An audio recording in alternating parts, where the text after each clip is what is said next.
Hi, my name's Mike Rugg. I'm one of the instructors here at the Steve Dresser Golf Academy in Pawleys Island, located at the True Blue and Caledonia golf courses. And I probably have an extremely boring but extremely important tip for you today, is that the importance of setup. Too often we see people coming here with all kinds of problems that can originate with their stance. And again, it could be really boring. I could go for a couple hours, and I've been known to go for a couple hours, but I won't today.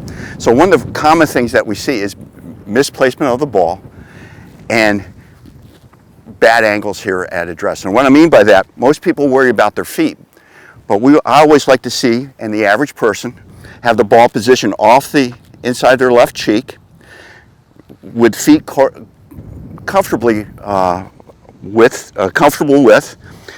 Longer the iron, the wider the stance, the shorter the iron, the narrower the stance. I also like to see the feet, hips, and shoulders parallel to our target line. And this represents our target line right here.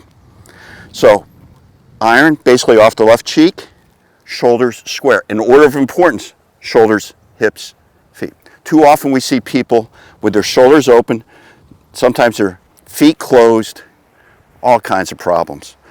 So, and that would distort where the ball placement is. So if we can get organized here at address and we can repeat it, we stand a good chance. I think the greatest player in the history of the game, Jack Nicklaus, said if he set up to the ball properly, he stood a reasonable chance of making a reasonable shot. And if he did not set up properly, he basically stood no chance.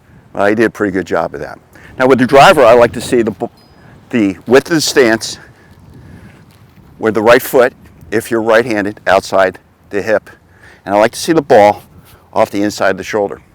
Now I'm going with upper body placements because it depends on how wide we stand or where the ball should be placed. Too often I see people trying to get it off their left heel, and it's very hard to do.